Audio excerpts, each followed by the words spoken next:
Jumpa lagi dalam program Ngopi Bareng Pendeta Ezra Alfred Soru. Begini kakak, ini ada satu pertanyaan dari sahabat saya.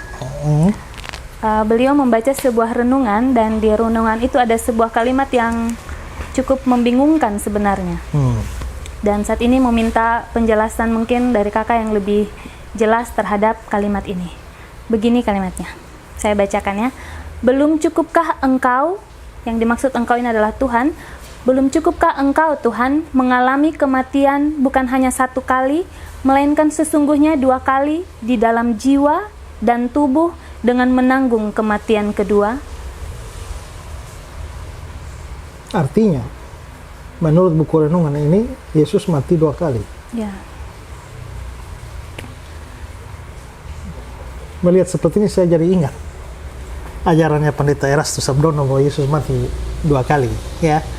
Tapi Pendeta Erastus Sabdono mengatakan Yesus matinya 2 kali karena pada waktu inkarnasi Yesus datang ke dalam dunia pada waktu Natal itu dia dikosongkan oleh Bapa, ya, dideterminate oleh Bapa, dibikin oleh Bapa menjadi nol. Itu dianggap sebagai Yesusnya dibunuh oleh Bapa. Itu kematian pertama. Lalu kematian kedua itu adalah saat Yesus mati di atas kayu salib. Nah, saya tidak tahu ini arah dan maksudnya buku renungan ini kemana. Ya, siapa yang nulis dan konteksnya itu tentang apa. Tapi mungkin saya mau kasih gambaran saja begini. Jadi saya belum tahu ini bisa benar bisa tidak. Ya. Tergantung nanti saya jelaskan ini ya. Jadi gini, bahwa pada waktu kita membaca kitab Kejadian 2 ayat yang ke-17 itu ya, dibilang semua buah pohon dalam taman ini boleh kau makan. Yang satu tidak boleh. Pada hari engkau memakan, pastilah engkau mati. Jadi pas hari makan buah itu mati. Kalau makan buahnya hari Rabu, ya matinya hari Rabu. Makan buahnya hari Kamis, ya matinya hari Kamis. Ternyata setelah Adam dan Hawa makan buah itu, apakah langsung mati? Belum. Tidak. Bahkan Adam masih hidup sampai 930 tahun. Berarti tidak langsung mati. Kalau begitu, apakah ayat firman Tuhan salah? Tidak. Karena memang sebenarnya kematian itu ada 3 macam. Pada waktu kita berdosa dan mengalami kematian itu ada 3 macam kematian. Pertama, kematian rohani. Kematian rohani itu terpisah dari Allah sebagai sumber hidup. Nah, ini yang dialami pada hari pertama, persis pada hari di mana Adam dan Hawa makan buah itu. Mereka langsung terpisah dari Allah dan diusir oleh Allah dari Taman Eden. Ya. Lalu kematian kedua adalah upah dosa ialah maut. Jadi pada akhirnya semua orang akan mati. Mati secara jasmani. Mati pertama adalah mati rohani, terpisah dari Allah. Mati kedua adalah mati jasmani, putus napas. Dan kematian ketiga itu adalah kematian kekal di dalam neraka. Ya. Jadi ada 3 macam kematian. Kalau Yesus itu mau menjadi pengganti kita, penebus kita, maka dia harus mengganti kita, menerima hukuman yang harus kita terima. Dan hukuman kita ini kan hukuman mati. Maka kalau Yesus mau menebus kita, dia harus menerima hukuman yang mestinya kita terima, yaitu mati.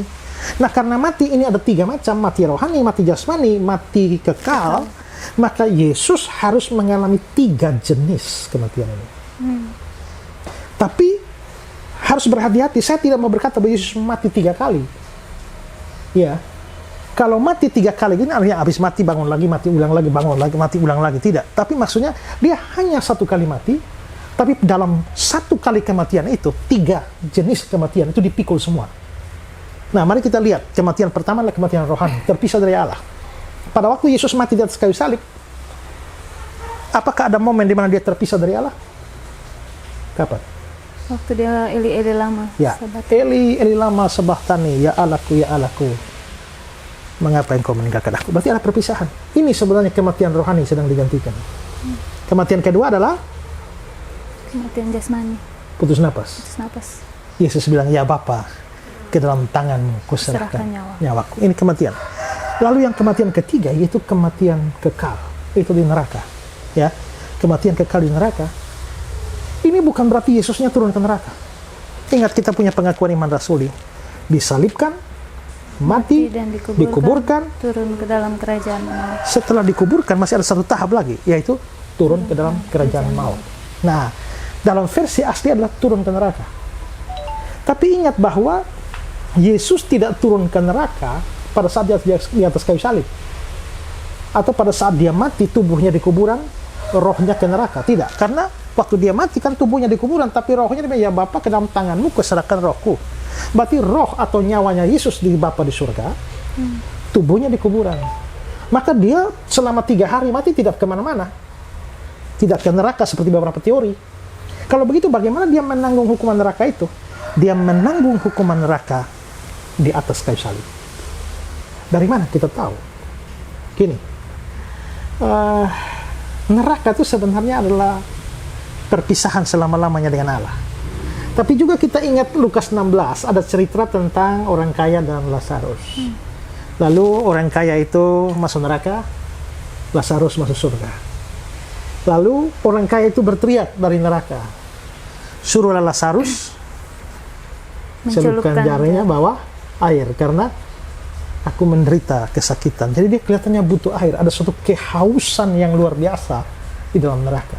Dan menariknya di atas kayu salib, Yesus bilang, aku haus. Aku haus. Kelihatannya hukuman neraka sedang dia pikul. Kalau masuk neraka itu kan selama-lamanya. Tapi kenapa Yesus tidak selama-lamanya? Karena ingat bahwa dia itu adalah Allah manusia, ya, sehingga apa yang bagi manusia kalau mengalaminya selama-lamanya, dia dapat menyelesaikannya dalam waktu yang singkat. Setelah semuanya dia bilang sudah selesai.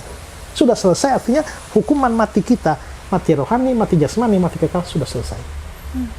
Nah, jadi sebenarnya kalau dikatakan Yesus mati 1 kali atau 2 kali atau 3 kali, menurut saya tidak ada mati 2 kali, mati 3 kali. Jadi mungkin apa yang diajarkan pendeta Erastus itu juga menyimpang. Nah, ini juga, ya saya belum tahu konteksnya, tapi menuju agak kemana ya sebenarnya. Ya, nah, tapi kalau dibilang mati 2 kali itu bisa memicu pemikiran yang lain. Menanggung kematian kedua. Jadi menurut saya sebaiknya atau amannya lah kita berkata bahwa Yesus itu mati 1 kali saja. Ya, mati 1 kali saja, tapi dalam 1 kali mati 3 jenis kematian dia tanggung semua, dia bayar semua, dan dia 1 kali bersuruh sudah selesai. Karena itulah maka bagi orang yang percaya kepada dia, hukumannya sudah selesai ditanggung. Makanya Roma 8 ayat 1 bilang, demikian sekarang tidak ada penghukuman bagi mereka yang ada dalam Kristus Yesus. Maka orang percaya itu aman. Seandainya Yesus bilang, pada akhirnya Yesus bilang hampir selesai. Kalau hampir selesai berarti kita masih tanggung yang, atau dia bilang sebagian besar telah selesai, habislah kita tanggung sedikit juga. Syarat masuk neraka itu dosa 1 sih. Jadi kalau Yesus hanya menanggung 99 saja, dosa kita kurang 1, nah kita tetap binasa. Bersyukurnya dia bukan bilang hampir selesai atau sebagian besar selesai, tapi sudah selesai. Karena itu saudara-saudara, berimanlah dan percayalah kepada Kristus. Kalau saudara beriman, sungguh-sungguh terima dia sebagai juru selamat, seluruh dosamu sudah dia selesaikan semua dari kayu salib. Tapi kalau saudara tidak percaya, tidak ada 1 pun dosamu yang dia bayar, maka tanggunglah sendiri selama-lamanya di neraka. Ini musim corona, kita tidak tahu siapa mati, siapa tidak, siapa selamat, siapa tidak. Tapi kalau sampai sudah kena corona dan mati, tapi mati tanpa Kristus, saudara sekali pergi ke neraka selama-lamanya. Tapi kalau saudara punya Kristus sebagai juru selamat, mau corona kah, mau SARS kah, mau apa saja wabah penyakit, toh kalaupun sudah saatnya mati, saudara berbahagia, hidup untuk Kristus, mati keuntungan, seperti kata Paulus. Karena itu bersyukurlah kita punya juru selamat yang 1 kali mati untuk 3 jenis kematian. Tuhan memberkati saudara.